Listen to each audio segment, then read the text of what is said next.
Sunny crime ન્યૂઝમાં આપનું સ્વાગત છે. ખાનડી પેટે રૂપિયા માંગવાના તેમજ સોશિયલ મીડિયા દ્વારા જાનથી મારી નાખવાની ધમકી આપી બદનામ કરવાની ધમકી આપવાના 2 ગુનામાં સંડોવાયેલા અને નાસ્તા ફરતા રહેલ રીઢા આરોપી ડેવિડ કહારને શોધી કાઢતી વડોદરા શહેર ક્રાઇમ બ્રાન્ચના પોલીસ ઇન્સ્પેક્ટર આરજી જાડેજા તથા પોલીસ ઇન્સ્પેક્ટર એચડી તોર અને પોલીસ ઇન્સ્પેક્ટર એનજી જાડેજા નાઓની દોરવણી હેઠળ પોલીસ સબ ઇન્સ્પેક્ટર આર.એન. બારૈયાની ટીમ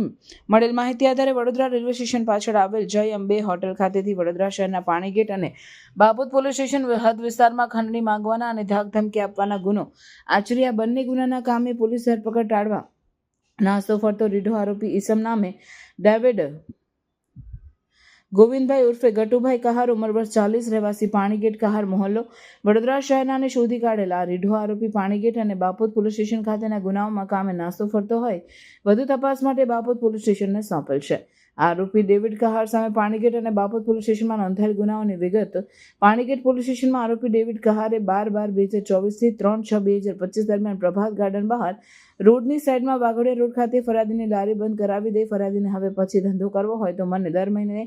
5,000 રૂપિયાનો હપ્તો આપવો પડશે તેમ જણાવી ફરિયાદી પાસે બળજબરીપૂર્વક પૈસા કઢાવી લેવા સારું મારવાની ધાકધમકીઓ આપી તેમજ ફોન પર અવારનવાર પૈસાની માંગણી કરી ગુનો કરેલ છે.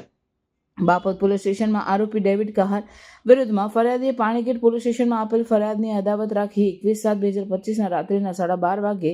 સોશિયલ મીડિયા દ્વારા આરોપીએ પોતાના Facebook user ID @David Kahar ઉપરથી વિડીયો વાયરલ કરી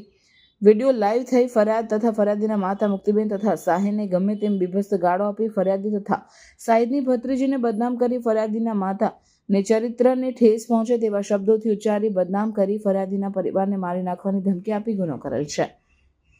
કામગીરી કરનાર અધિકારી ક્રાઇમ બ્રાન્ચના police inspector NG Jadeja, police sub inspector R N. Baraiya તેમજ ટીમના હરદીપસિંહ, અલ્પરાજસિંહ, કુલદીપભાઈ, જયદીપભાઈ, સંજયભાઈ અને કોમલબેન. સનસની ક્રાઇમ ન્યૂઝ ને સબસ્ક્રાઇબ કરો અને બેલ આઇકન દબાવી તાજી અને સચોટ ક્રાઇમ સમાચાર સૌથી પહેલા મેળવો.